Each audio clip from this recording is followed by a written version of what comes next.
안녕하세요. 성형공감 채널 성공입니다. 오늘은 좀 가벼운 주제에 대해서 얘기해 볼 텐데요. 시대에 따라서 성형수술의 어떤 경향이 어떻게 바뀌었는지, 요즘은 어떤 성형수술이 핫한지 이런 데 대해서 한번 얘기해 보고자 하는데, 물론 이거는 제 경험과 주관적인 의견이 많이 들어간 내용이니까 참고 영상만 봐주시면 되겠습니다. 지금부터 시작하겠습니다.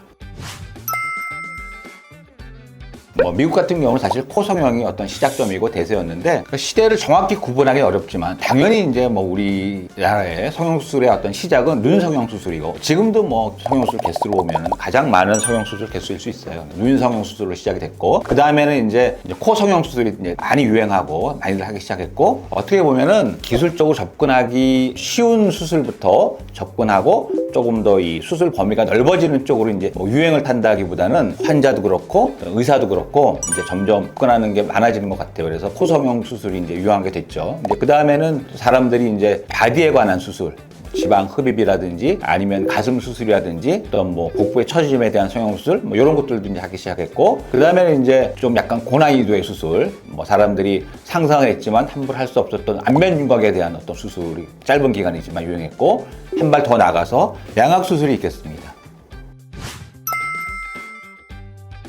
그러니까 이제 가장 핫한 성형수술은 누구나 다 공감할 텐데, 동안에 관한 어떤 시술들이죠. 요새 울세라라든지 실립도 모르는 사람이 없고, 대부분의 사람들이 관심을 갖고 있고, 또 이제 한 단계 더 나가서 안면 거상에 대한 관심도 많고, 젊은 사람까지 수술을 받는 그런 때가 되었는데, 요즘 가장 핫한 성형수술을 들라 그러면 당연히 동안에 관한 수술들이고, 코 성형은 기본적으로 항상 많이 하고 있고, 관심적으로 항상 핫한 수술을 들라 그러면 당연히 동안에 관한 수술이다, 이렇게 말씀드릴 수 있습니다. 그러니까 이제 리프팅이 어떤 수술에 국한하지 않고, 안면 거상이라는 수술에 국한하지 않고, 시술이나 여러 가지 울세라 같은 장비의 어떤 이론까지 다 포함한다 그러면 요령대 굉장히 넓죠. 거의 20대부터 5, 60대 이후까지 굉장히 넓지만, 안면 거상이라는 수술에 관해서 국한한다 그러면 가장 많은 수요 때는 당연히 5, 60대가 되겠고, 더 확장해서 요새는 70대 환자들도 상당한 비중을 차지하거든요. 그래서 이런 층이 수요는 가장 높다, 이렇게 말씀드릴 수 있습니다. 당연히 이제 제 생각은 개인적인 의견이기도 한데, 동안에 관한 성형 수술의 수요는 인구 구성이나 사람들의 어떤 인식이라든지 수요를 잃어볼 때 계속될 것 같은데, 안면부에 대한 수술은 지금 거의 완성 단계이기도 하고 많은 수요가 창출되어 있는데, 한 단계 더 나가서 노출되는 부위, 손에 대한 관심도 굉장히 많습니다. 손이 이제 늙어가는 부분에 대해서 관심도 많고, 자신의 어떤 신적인 건강 상태를 따르지 못하는 외형적인 부분, 처음에는 얼굴을 하고 목 부분이었죠. 그 다음 노출 부위가 손이라고 할 수 있는데 굉장히 관심 대상이 될 것이고, 여러 가지 방법으로 시술 내지는 수술 방법이 개발도 돼 있고 수요가 많아질 것으로 생각됩니다. 또 하나는 한 단계 더 나가면은 이제 바디에 대한 어떤 동안 수술, 그것도 시술도 있을 수 있고 수술도 있을 수 있는데, 실제 외국에서는 수술도 많이 시행되고 있습니다. 그런 외국 같은 분들은 체중이 많이 늘었다가 주는 부분도 있고, 탄력이 많이 떨어지는 부분이 있어서 처진 부분을 절제해내고 리프팅하는 그런 바디에 대한 수술도 꽤 많이 시행하거든요. 그런 것들도 이제 우리나라도 많이 유행할 가능성이 있다. 대세라기보다는 관심이 많아지고 점점 수요가 증가할 그런 분야라고 할 수 있겠습니다. 그래서 지금은 이제 안면 거상이 이 동안 수술에 있어서 대세이고 가장 핫한 부분이기도 하지만, 앞으로는 이제 추가해서 손이라든지 바디 부분도 핫한 부분이 될 것이다, 이렇게 생각합니다.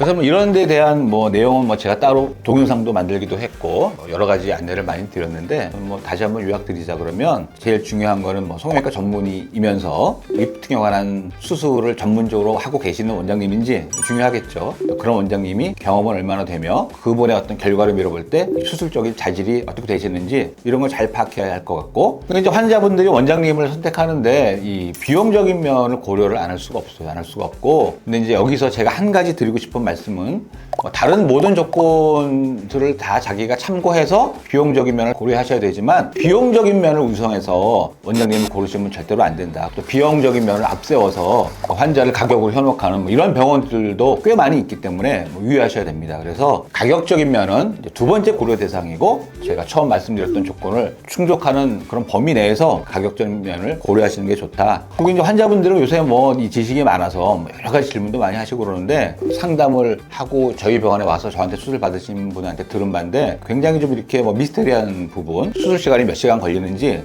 과정이 어떻게 진행되는지, 수술이 잘 됐는지, 뭐 이런 수술 전후에 대한 사진 비교도 안 해주시면서 이런 것들을 모두 자기가 알기 어려운 좀 미스테리한 병원, 이런 병원은 당연히 피하는 게 좋겠죠. 그래서 어떤 모든 과정을 환자가 클리어하게 공유할 수 있고 환자가 원하면 수술 과정까지도 모니터할 수 있는 이런 병원을 선택하는 게 중요할 것 같습니다. 그래서 오늘은 이제 시대에 걸쳐서 유행하는 성형 수술에 대해서 말씀드려 보았는데요. 오늘 말씀드린 수술이 핫하다 안 하다 뭐 이런 내용이 아니고 이제 성형 수술도 어떤 시대가 변함에 따라서 환자들의 요구에 따라서 여러 가지 유행이 변할 수 있다. 뭐 이런 점을 참고하시면 좋을 것 같고 오늘 말씀드린 주제 이외에도 더 궁금한 점 있으시면 댓글 남겨주시면 성의껏 답변 드리겠습니다. 이상 성형공감 채널 성공이었습니다. 감사합니다.